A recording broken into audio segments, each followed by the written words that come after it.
Yo, what it do? It's your boy Afro Black, the singer, dancer, songwriter, jokester, all that good stuff. But today, we gonna switch it up and I'm gonna share a story with y'all about how I almost lost my life out here in these streets. Yeah, before the singing and the dancing and all that type of stuff, your boy Afro Black was bad before he changed his life. Listen, this was years ago.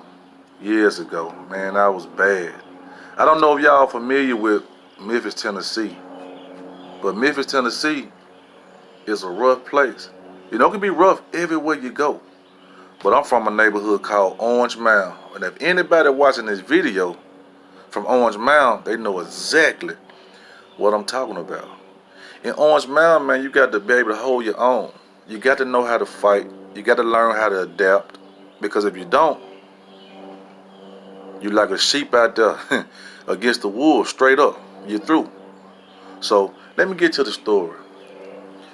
In the neighborhood I'm from, if we didn't know you and you didn't belong over there, pretty much back in them days, we was gonna beat you up. I'm just being 100. We was gonna beat you up. We was gonna beat you up to let you know, hey, you on the wrong turf. We don't know you. We ain't comfortable with you. You don't supposed to be over here. So let me show you what happened. Let me tell y'all what happened to me. We beat a guy. And he made it out. We beat him pretty bad. You know, we was celebrating all our kudos. And, yeah, don't come to our neighborhood. No, we bad, we tough, and we bad it. We do this, do that, all that right there. But now let me show you how this stuff works. It's something called karma, and it's very real. Y'all listen to me now. One day, me and my friends, it was three of us, we was going to see some girls. We went in these apartments over here, and we was ready to see them, too. We were fresh, thinking we was all there, so we made it to the girl's house. We inside, we laughing and we talking, we doing our thing, we smooching and cuddling and drinking all this good stuff. And one of my partners outside, he was outside with his girl, and I heard him fussing and, yeah, boy, we from on man, you don't do nothing, who. So me out top, I knew it was some kind of beef. I knew it was some kind of drama.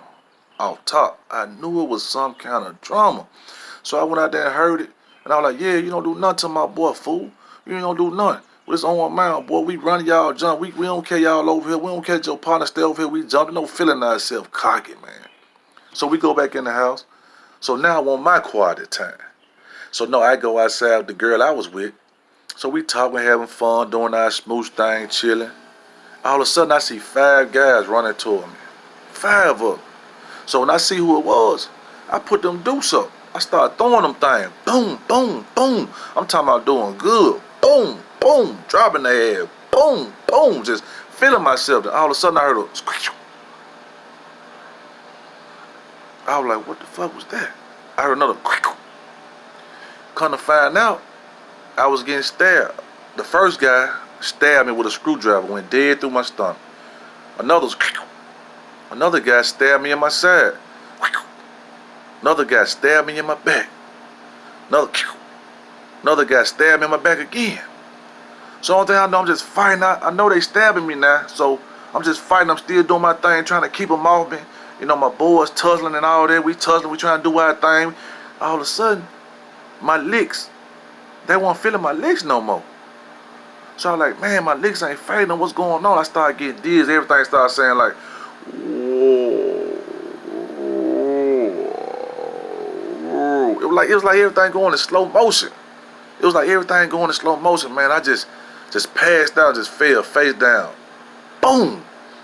Face down on the concrete. Man, they started spitting on me, stomping on me, hit me with belts, hit me with bats, hit me in the head with pickle jars, and just doing me bags. I couldn't fight no more. You know, I didn't realize what was going on with my body, but they had stabbed me, you know, and I was losing blood on the inside. So one of my friends dragged me in. Somehow he got me in that house. They locked the door. And he took me to the bedroom. They locked their door. And the other guys, we were fighting. They were just beating on the door. Boom! Boom! We're going to kill y'all. We're going to kill y'all, lad. We're going to kill you. You know what I'm saying? You heard y'all my boy. We're going to kill y'all, lad. I just remember myself laying in the bed like, listen, I can't fight no more. What I'm going to do? I can't fight no more. What am I going to do? It's over with. It's over with for me. You know, I'm done. My partner was like, man, they get in here. What we going to do? We outnumbered. What we going to do? Then all of a sudden, I heard a boom. boom, somebody kicked the door down. It was everybody from my neighborhood. It was everybody from Orange Mountain came to save me. I don't know who told them. I don't know how they got over there, how they found out about it, but they came to save me. They cleared that thing out, man. They bring me out on the stretcher. Somebody called the ambulance. They take me out on the stretcher. I remember saying, y'all soft. It took all y'all for one me. It took all y'all for us. Y'all soft. Still talking stuff. Y'all ain't did nothing. I'm still the king. I'm still who. Just still woofing. Still talking. Still ain't learned my lesson, right? So the ambulance say, do you want to go home? So I'm like, yeah, take me home. So I got in my partner's car. So my partner was like, I don't think this is a good idea. Something ain't right. Look at him. He keep passing out. Something ain't right. He don't need to go to the hospital. He need to go home. I said, man, just take me home. Only thing I need is a jungle juice, and I'll be all right. Now, this is me stabbed all these times now. I'm talking about a jungle juice. Come on now. Something really was wrong with me back then. Like, straight up, for real. So he said, no. So I blacked out again. So when I blacked out, he stopped listening to what I was saying. He took me to the hospital. I remember coming in the hospital. I looked around, and somehow my mama was there already. And this guy some just told him to take me to the hospital, man. This guy actually saved my life. And when I got there, the doctor said, ma'am, it ain't nothing we can do for him because he been stabbed so many times. They hit so many organs. He gonna die. He bleeding on the inside. That's why I passed out. That's why I passed out. That's why I thought I was okay, because when I got stabbed, I didn't see no blood. They had jugged me so deep, hitting all my organs, I didn't see no blood. So I thought I was cool, but come to find out I won. If I would have went home, I would have died. So all I know, I blacked out again. And man, I heard it was 17 hours of surgery, 32 staples in my stomach, inside and out, stitched up, tubes everywhere. But I was alive. But I was alive. And that's a real testimony, man, because everybody don't get that chance, you know, and they let me know I got a purpose. You know, God gave me all that talent. And I ain't trying to take y'all to church or nothing like that, but God gave me all that talent, you know. And back then, though, you know, I really, like I said, I had to do what I had to do. You know, I had a hard life. My mama was a drug addict, you know. All my siblings were separated, and me and my mom was all we had, you know. So I couldn't leave my mama, so I had to go to the streets. That's all we knew. We had to figure out a way to survive. So we thought fighting and selling drugs and stuff like that. We had to do that to eat, you know. So, but this just goes to show, though, you know, man, everybody got a purpose, you know. Because I can't even say I'm supposed to be here no more because I'm here. God spared me. Everybody don't get that second chance. But I'm going to tell y'all something. Even though I had that life and I was doing all that bad stuff back then, I always stuck with my singing and my dancing and writing and stuff. And I probably was doing it part-time, but I still was trying to get on with it, though. But I probably should have been doing a little bit more than, like I say. And I just started wising up, man. And I ended up doing a lot of tours and changing my life. I had my kids. I just started living. It wasn't about me no more, you know.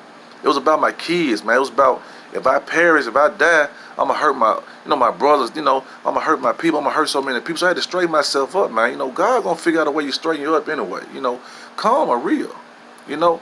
So I just want to share this story with y'all, man, because I'm trying to tell you, man, like, you know, you see people and you really don't know people's story, man, until you really sit down and talk to them. And I just feel like, man, I got so much support on YouTube. I just feel like I want y'all to know the real me, you know. And well, the old me, you know, it's a totally different ball game right now. So, you know, but that's just one story. And then, like I'm trying to tell you, like, man, listen, and when I was younger, we're going back some years. We're gonna go on back some years some more. When I was young, don't y'all know it's still though. Even before I changed my life, it still took me a minute to understand that God ain't playing, man. He gonna slow you down now. He gonna slow you down some kind of way. He gonna slow you down. Don't y'all know?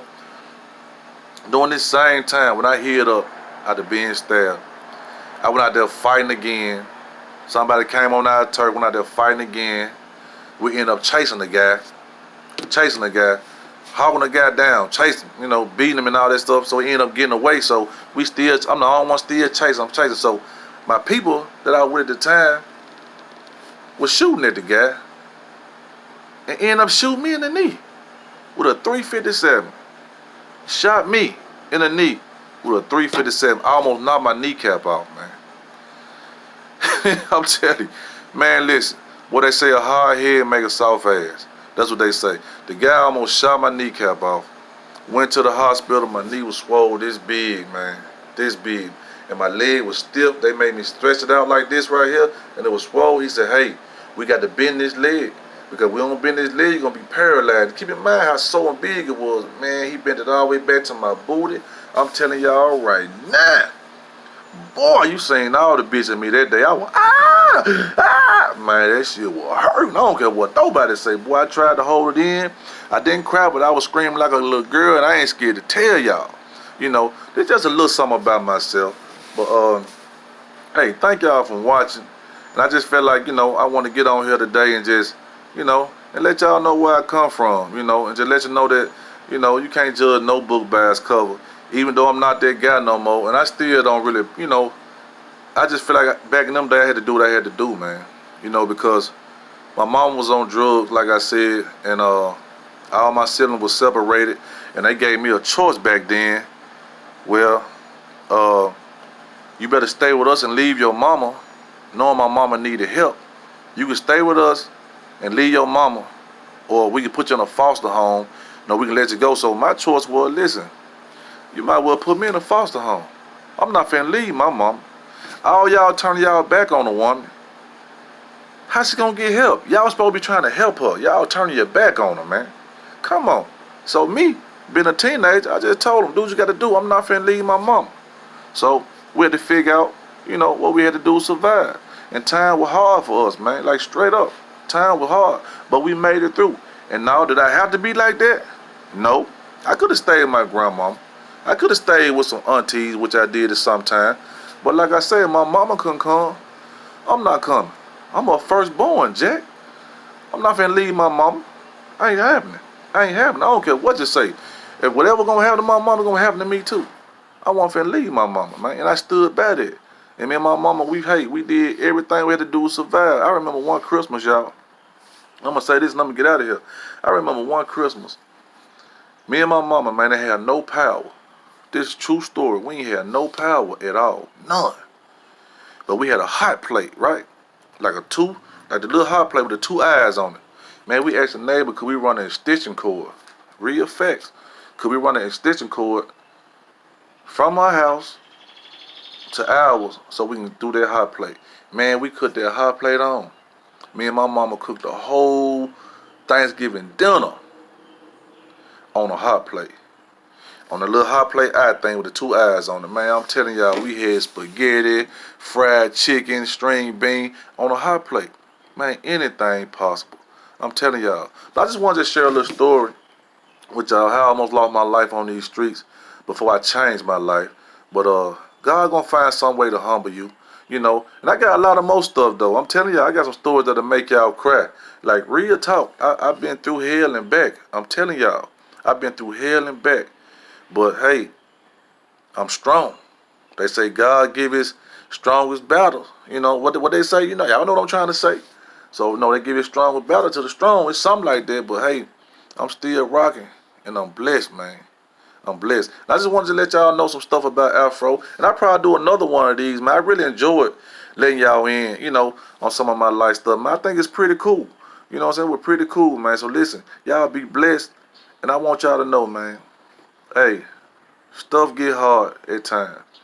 And you probably do some stuff you regret sometimes. You know you wish you wouldn't do it. But guess what? Ain't none of us perfect. It's only one perfect person I know. And he up there. So, everybody got something to say about you and try to judge you and be critical of the stuff you done. Man, listen. Can't nobody judge you but the Almighty. Remember that. I was out there, but I had to be out there. And I'm going to tell you, I'm a walking testimony because I'm still living today. I'm still going strong. I'm still singing and performing for you guys. Hey, I'm telling you, anybody can change, man. Anybody can change. Listen, I love y'all. This was my story time. This is your boy, Afro Black. Talk soon.